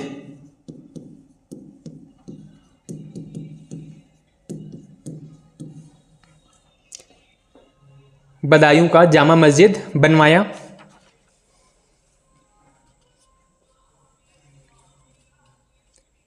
और लास्ट पॉइंट लिखिएगा, इसने कुतुब मीनार का निर्माण पूरा करवाया। इसने कुतुब मीनार का निर्माण पूरा करवाया। तो शुरू किसने करवाया था? कुतुबुद्दीन ऐबक ने। ठीक है, कुतुबुद्दीन ऐबक ने इसको शुरू करवाया था। वहां पे इसका जिक्र नहीं हुआ था। मैंने सोचा कि यहां पे जब भी कुतुब मीनार का जिक्र आएगा तो वहीं पे इसको शुरू किसने करवाया था, फिर इसको पूरा किसने करवाया था, फिर इसको इसमें भवन में कुछ ऊंचाई बढ़ाई गई थी वो किसने करवाया, और उसके बाद में इसका जीर्णोद्धार किसने करवाया। ये सारे बिंदु एक जगह पे आप लिख लेंगे। ठीक है, अब यहीं पे चाहे तो आप ये सारे पॉइंट्स एक जगह नोट कर लीजिए। अच्छा, सुल्तानगढ़ी का मकबरा लिख लिए, चिश्ती की दरगाह लिख लिए, बदायूं का जामा मस्जिद और कुतुब मीनार। ठीक, वहीं पे एक और चीज़ आप चाहे तो ऐड कर लीजिएगा। कुतुब मीनार सुल्तानगढ़ी का जो मकबरा है ये भारत का पहला मकबरा है। मकबरा क्या होता है? किसी व्यक्ति के शरीर को, पार्थिव शरीर को यहां पे दफनाया जाता है, इसको कहा जाता है मकबरा। चाहे उसके शरीर को, चाहे उसके शरीर के किसी अंग को जहां पे दफनाया जाता है, इस मुस्लिम धर्म में उसको मकबरा कहा जाता है।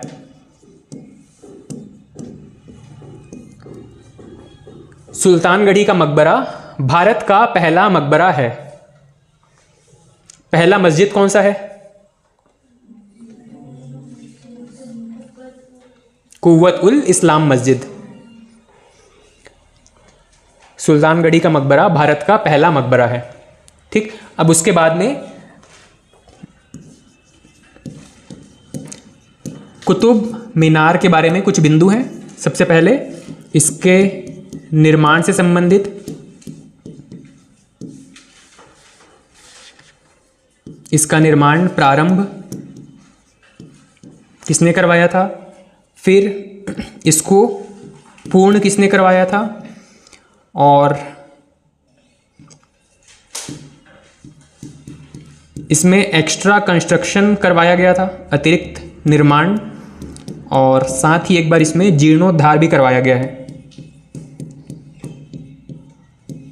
जीर्णोद्धार। ठीक है, इसका निर्माण तो आपको पता है कुतुबुद्दीन ऐबक ने करवाया था। उनके एक गुरु थे कुतुबुद्दीन बख्तियार काकी के नाम से, उसी के नाम पे कुतुब मीनार बनवाया गया था। ठीक, इसको लिखिएगा, कुतुब मीनार हेडिंग डाल दीजिएगा, उसके नीचे निर्माण प्रारंभ डैश करके कुतुबुद्दीन ऐबक, कुतुब मीनार निर्माण प्रारंभ कुतुबुद्दीन ऐबक।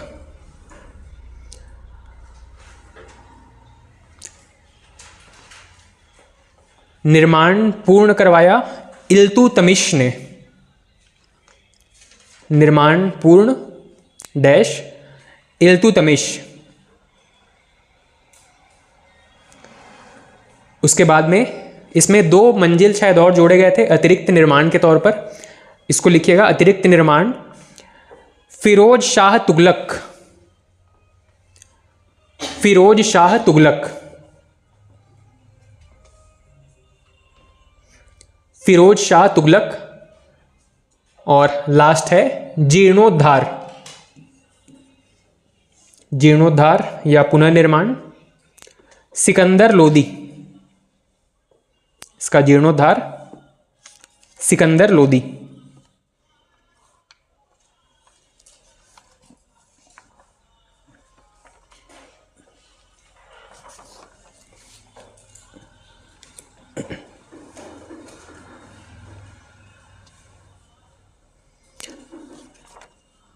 ठीक, इनके बारे में जितनी महत्वपूर्ण चीजें थी लगभग हम कवर कर चुके हैं। नेक्स्ट राजा का नाम लिखिएगा, इल्तुतमिश के बाद में नेक्स्ट राजा है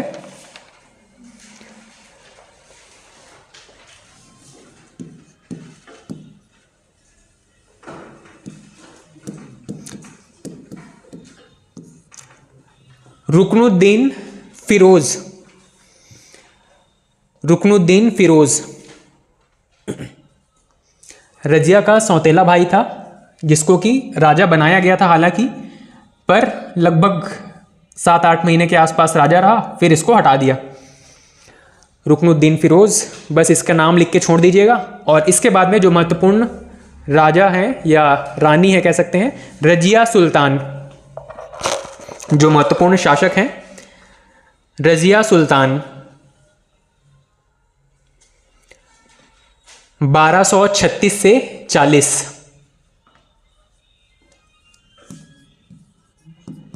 रजिया सुल्तान, रजिया सुल्तान 1236 से 40। असल में इल्तुतमिश जो है वो एक बहुत सुलझा हुआ शासक था, अपना शासन बहुत बेहतर तरीके से चलाना चाहता था। उसने एक ट्रेंड सेट कर दिया था या एक नया नियम बनाया था कि अगर कोई व्यक्ति जिसको हेल्प चाहिए किसी भी तरीके से, तो वो रेड कपड़ा या लाल कपड़ा पहन करके आ सकता है राजा के दरबार में। ठीक है, तो लाल कपड़ा पहन करके कोई भी अगर आता था तो उसको उसका प्रॉब्लम पूछा जाता था, उसको सॉल्व किया जाता था राजा के द्वारा या उसके जो भी मंत्री होते थे उनके द्वारा, या तुर्काने चहलगान जो चालीसा दल था उनके द्वारा। ठीक, वैसा ही इन्होंने क्या किया, रजिया सुल्तान ने ये देखा कि उनका सौतेला भाई रुकनुद्दीन जो कि अयोग्य शासक था, इसको कुछ काम धंधे से मतलब नहीं होता था, इसको जब शासक बना दिया गया तो इन्होंने, रजिया सुल्तान ने लाल वस्त्र पहनकर एक, सबसे पहले तो पब्लिक के बीच में गए और उसके बाद में दरबार में चले गए।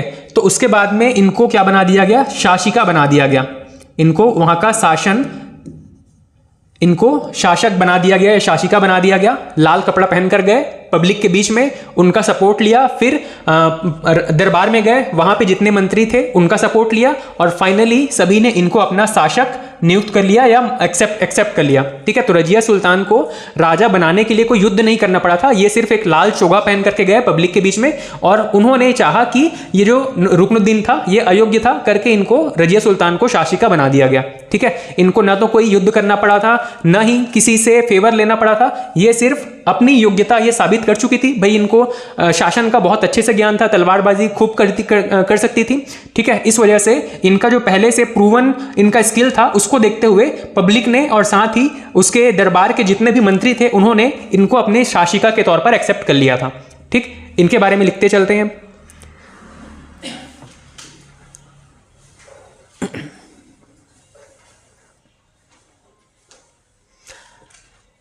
यह भारत की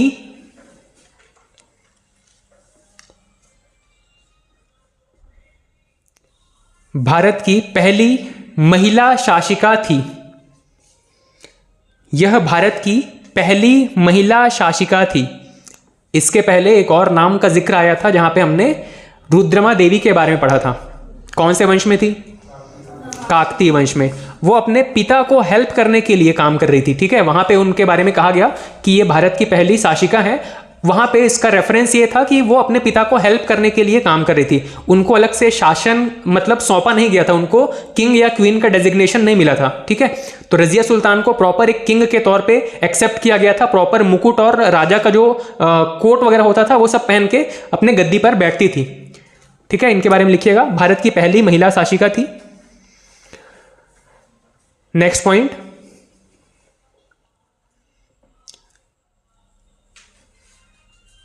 इनके पति अल्तुनिया, इनके पति अल्तुनिया और रजिया की हत्या, इनके पति अल्तुनिया और रजिया की हत्या हरियाणा के कैथल नामक स्थान पर, हरियाणा के कैथल नामक स्थान पर 1240 में, हरियाणा के कैथल नामक स्थल पर 1240 में कर दिया गया।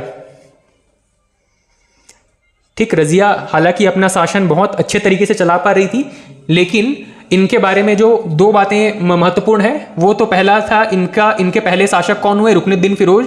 उनको हटा करके इनको शासन सौंपा गया रजिया सुल्तान को। इन्होंने विवाह किया अल्तुनिया से, ठीक। अल्तुनिया और इन दोनों का जो हत्या था वो कैथल नामक स्थान पर कर दिया गया हरियाणा में। और इसका रीजन मैंने अभी थोड़ी देर पहले आपको बताया था। जो चालीसा दल था, 40 सरदारों का जो दल था, ये इनको बिल्कुल इग्नोर करके चलती थी। इनकी कोई भी बात शासन से संबंधित या अदरवाइज कोई भी बात इनकी मानती नहीं थी।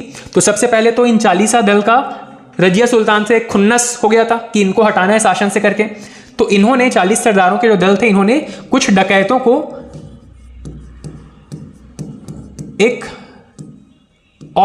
ऑफर दिया कि यहां कैथल से एक कह सकते हैं कि एक दल गुजरने वाला है, उस दल में जो लोग होंगे उनकी हत्या कर देनी है, ठीक है। इन 40 दल के सरदारों ने ये नहीं बताया था कि कैथल से कौन गुजरने वाला है या कौन वहां से जाने वाला है। इन्होंने बस एक सुपारी दे दिया उन डकैतों को, और उन डकैतों ने बिना सोचे समझे कि ये कौन है कौन नहीं है, वहां पे जितने लोग थे उनकी हत्या कर दी, ठीक। और उसी में ही आपके अल्तुनिया भी थे और रजिया सुल्तान भी थी, ठीक है। तो डकैतों ने बिना ये जाने कि वहां पे कौन जा रहा है, उनके किंग है या क्वीन है, ये जाने बिना उनकी हत्या कर दी थी। ये हत्या 40 दल के सरदारों के द्वारा ही करवाया गया था, ठीक है।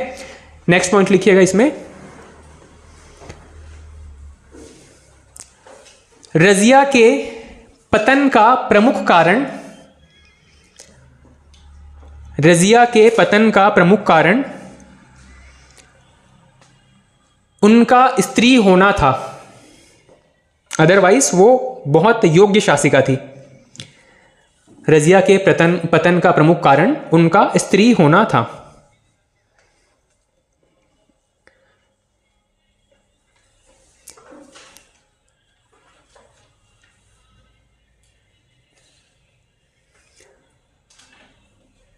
ठीक है। इसके बाद में नेक्स्ट राजा हुए बहराम शाह।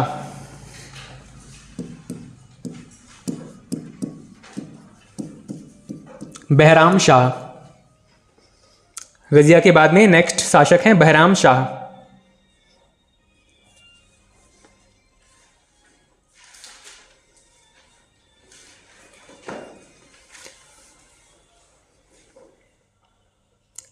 नेक्स्ट पॉइंट इसमें लिखिएगा पहला पॉइंट, वैसे ज़्यादा चीज़ें इंपॉर्टेंट नहीं है पर एक जो चालीसा दल था उसका प्रभाव कैसे बढ़ते जा रहा है वो यहाँ पे महत्वपूर्ण है।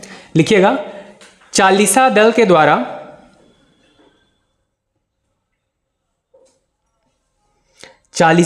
द्वारा सुल्तान के अधिकारों को कम करने के लिए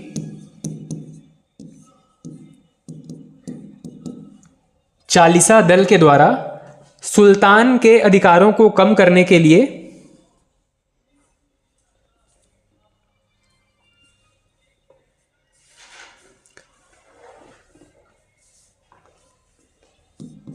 नाइब के पद का सृजन किया गया।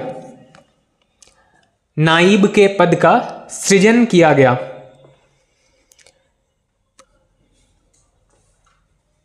ठीक है, और ये जो नाइब होता था ये चालीसा दल के कंट्रोल में होता था।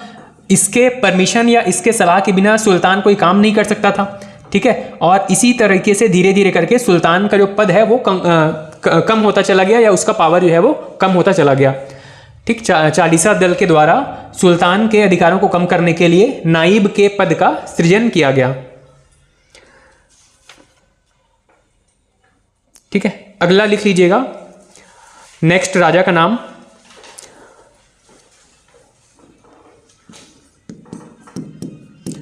अलाउद्दीन मसूद शाह। अलाउद्दीन मसूद शाह।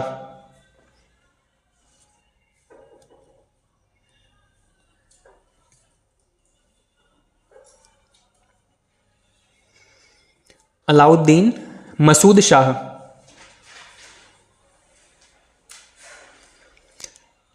इसके बारे में एक महत्वपूर्ण चीज यह है कि जो अगला महत्वपूर्ण राजा होने वाला है गुलाम वंश में, जिसका नाम है बलबन, कहा जाता है कि बलबन का जो पावर था वो यहीं पे बढ़ना शुरू हो गया था।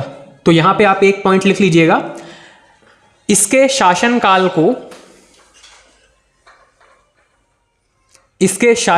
को बलबन के उदय का काल कहा जाता है।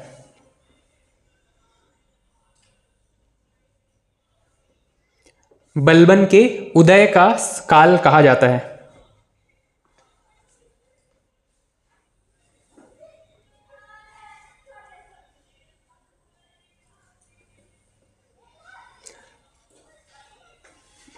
ठीक है, ऐसा कहते भी हैं हिस्ट्री में कि बलबन ने मौका पाकर कुछ समय के लिए इनको अरेस्ट भी करवा लिया था और अरेस्ट करने के दौरान ही इनकी मृत्यु हो गई थी। मतलब जहां पे इनको रखा गया था जेल में इनकी मृत्यु हो गई थी।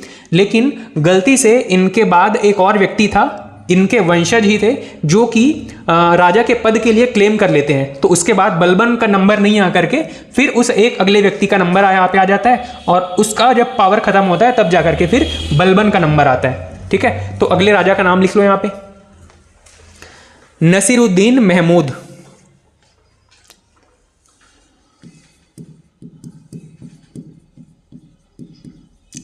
नसीरुद्दीन महमूद।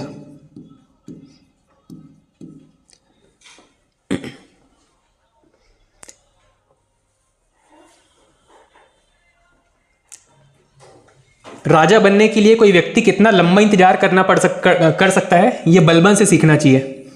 बलबन जो है वो लगभग 1246 के आसपास इनकी हत्या करवा चुका था, लेकिन अब एक नया व्यक्ति 1246 में गद्दी पर अधिकार कर लेता है और लगभग अब मरेगा तब मरेगा सोच सोच के बलबन देखता रहता है और लगभग 20 साल गुजर जाते हैं। 1266 तक ये इंतजार करता है। ठीक है, लिख लीजिएगा नसीरुद्दीन महमूद के साथ में ब्रैकेट में 1246 से 66 तक इसका जो शासन था, 1246 से 66 तक।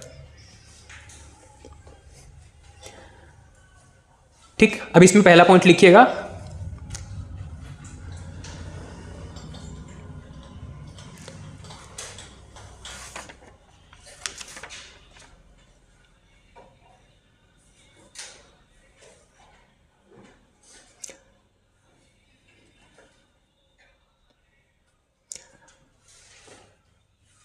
यह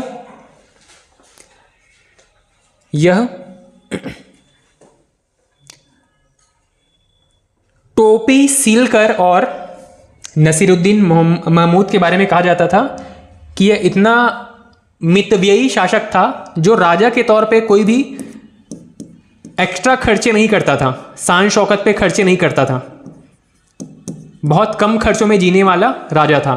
बिल्कुल एक नॉमिनल जितना उसको सरकारी काम के लिए चाहिए उतना ही सरकारी खजाने से लेगा, बाकी अपना खुद कमा के पर्सनल खर्च करेगा। इसीलिए इसको कहा जाता है कि यह टोपी सीलकर और कुरान की प्रतियां बेचकर अपना जीवन निर्वाह करता था।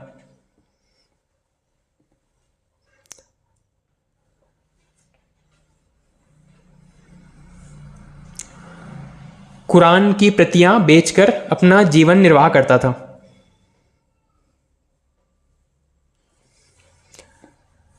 नेक्स्ट पॉइंट, इसने गयासुद्दीन बलबन को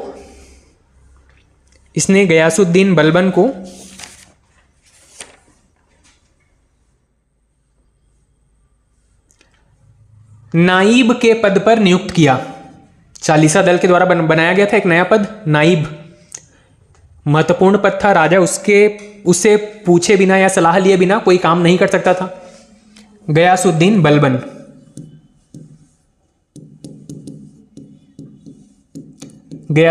बलबन को नाइब के पद पर नियुक्त किया। गयासुद्दीन बलबन को नाइब के पद पर नियुक्त किया।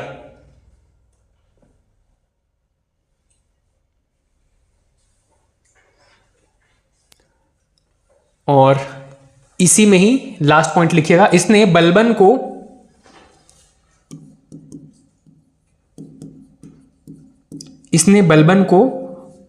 उलूग खां की उपाधि दी। इसने बलबन को उलूग खां की उपाधि दी। इसने बलबन को उलूग खां की उपाधि दी।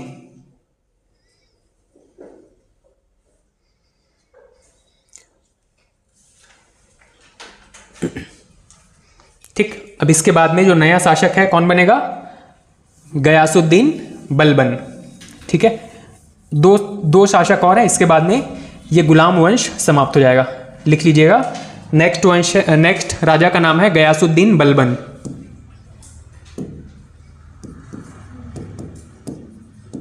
गयासुद्दीन बलबन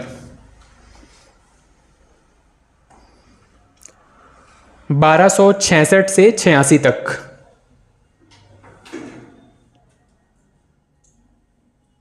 इसके बारे में बहुत सारे महत्वपूर्ण बातें हैं जो कि एग्जाम में वन लाइनर पूछे गए हैं। जैसे कि आपने एक क्वेश्चन दिखा होगा, जिल्ले इलाही किसने शुरू किया, या लौ और रक्त की नीति किसने शुरू की। ऐसे जो महत्वपूर्ण तथ्य हैं बलबन से ही संबंधित हैं। लिखिएगा इसमें पहला पॉइंट, इसने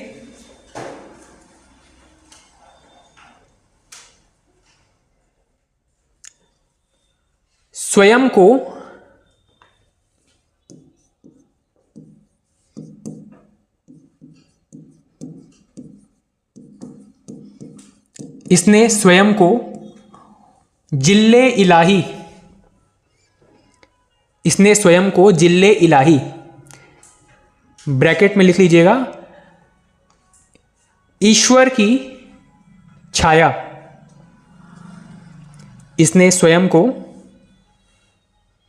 जिल्ले इलाही ब्रैकेट में ईश्वर की छाया घोषित किया। नेक्स्ट पॉइंट है, इसने प्रशासन में क्या क्या बदलाव किए। ठीक है, इसमें लिखिएगा नेक्स्ट पॉइंट, प्रशासनिक नीतियां। नाइब के पद पर किसको बैठाया गया था? बलबन को। नाइब का पद किसने शुरू किया था? किसके वजह से शुरू हुआ था नाइब का पद? चालीसा दल की वजह से। 40 सरदारों का जो दल था उन्होंने एक नया पद बनाया था नाइब। ठीक, नाइब का काम क्या था, ये जो सुल्तान को कंट्रोल करने का काम करता था। ठीक है, सुल्तान को कंट्रोल कर रहे थे कौन, नाइब। और नाइब बनाया किसने था, चालीसा दल ने बनाया था। ठीक है, अल्टीमेटली आप ये कह सकते हैं कि सुल्तान का कंट्रोल अब चालीसा दल के हाथ में आ गया था। और यही जो चालीसा दल है वो भाई बलबन भी तो एक नाइब था, नाइब बनाया गया था, तो बलबन को भी ये चालीसा दल कंट्रोल कर रहे थे। तो इसने क्या किया, इस चालीसा दल को ही समाप्त करवा दिया। ठीक है, इसकी प्रशासनिक नीतियों में एक महत्वपूर्ण चीज क्या है कि बलबन ने चालीसा दल को ही समाप्त करवा दिया था। लिखिएगा इसमें पहला पॉइंट, प्रशासनिक नीतियों में पहला पॉइंट लिखिएगा, चालीसा दल के प्रभाव को समाप्त किया। चालीसा दल के प्रभाव को समाप्त किया।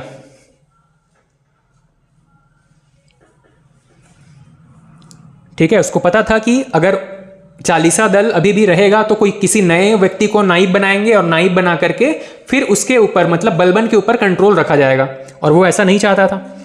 ठीक है, इस लिखिएगा चालीसा दल के प्रभाव को समाप्त किया। सेकंड है लौह एवं रक्त की नीति, बड़ा इंपॉर्टेंट फ्रेज है और बहुत इंपॉर्टेंट हिस्ट्री के हिसाब से क्वेश्चन है। लौह और रक्त की नीति,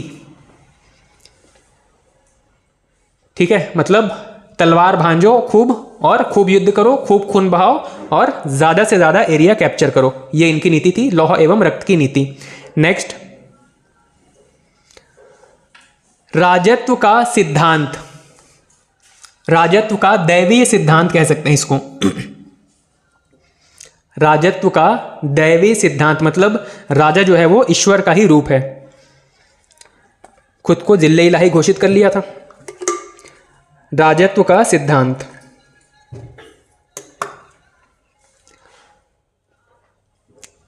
नेक्स्ट पॉइंट है सिजदा और पैबोस, कहीं पे सिजदा मिलेगा कहीं पे सजदा मिलेगा, सिजदा और पैबोस।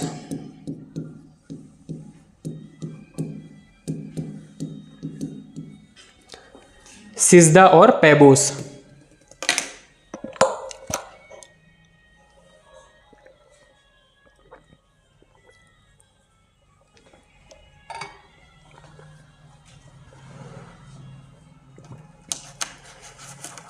सिजदा क्या होता था,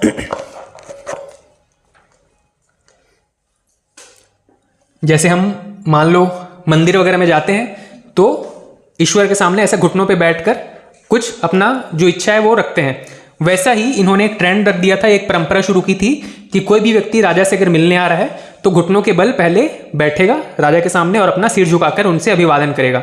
ठीक, दूसरा था पैबोस। पैबोस का मतलब है कि उनके पैरों को चूमना। ठीक है, उनके पैरों को चूमने की प्रथा, मतलब राजा को इतना सुपीरियर दिखाने का कोशिश किया गया था कि इसने ये दो नए प्रथा शुरू किए थे, जिसकी वजह से एक लोगों के मन में भावना जाती थी कि राजा जो है वो स्वयं ईश्वर है। ठीक है, तो सिजदा और पैबोस किसने शुरू करवाया था, बलबन ने। ठीक है, नेक्स्ट लिखिएगा, इसने या इसी में ही कंटिन्यू कीजिएगा, सैन्य विभाग और वित्त विभाग की स्थापना। सैन्य विभाग और वित्त विभाग की स्थापना।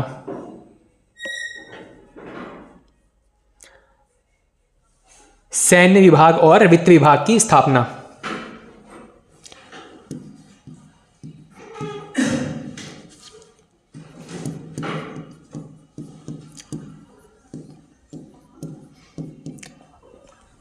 नेक्स्ट लिखिएगा, नौरोज पर्व की शुरुआत। पारसियों में एक त्योहार है नौरोज, 9 दिन तक चलता है, इसीलिए इसका नाम है नौरोज। नौरोज पर्व की शुरुआत।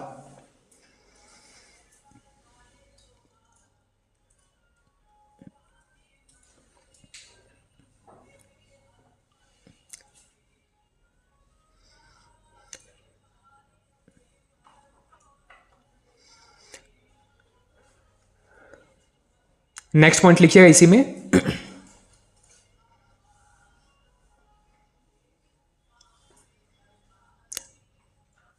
अपने शासन में इसने, अपने शासनकाल में इसने, अपने शासनकाल में इसने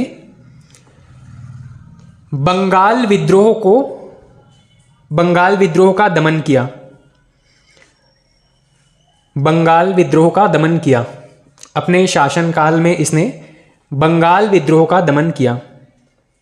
जैसे जैसे साम्राज्य बड़ा होता जाता है वैसे ही आपके आसपास जो छोटे शासक हैं वो चाहते हैं कि अब राजा से स्वतंत्र हुआ जाए, और वैसा ही बंगाल में एक बार इनके खिलाफ विद्रोह शुरू हुआ था जिसको इन्होंने समाप्त किया।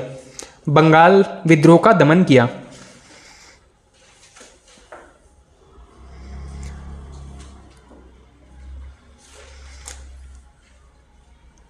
ठीक, इसके बाद में जो अगले शासक हुए उनके बारे में है।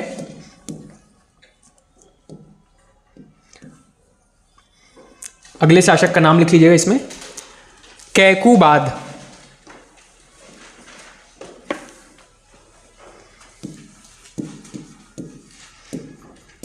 बलबन के बाद में है कैकुबाद।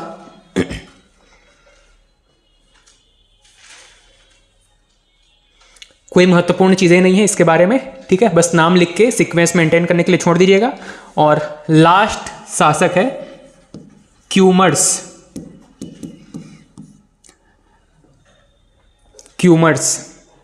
कैकुबाद और लास्ट है क्यूमर्स।